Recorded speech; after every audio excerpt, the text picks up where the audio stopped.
How to join admin server in Steal a Brainrot Roblox. Hey everyone, in today's video, I'm going to show you how you can join an admin server in Steal a Brainrot on Roblox.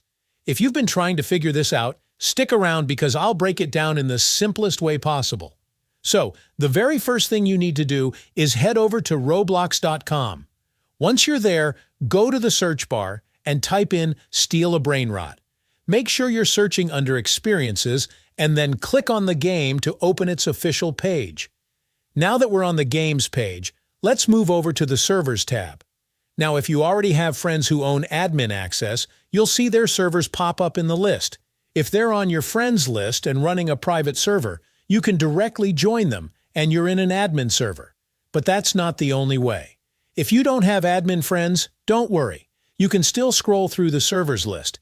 Just click on Ascending to organize the servers. From here, look carefully for player avatars that you recognize, especially if you know they're admins.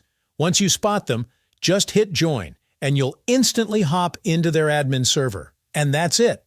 Now you know exactly how to find and join admin servers in Steal a Brainrot Roblox. If this video helped you out, don't forget to drop a like, hit that subscribe button, and let me know in the comments if you've managed to get into an admin server yourself.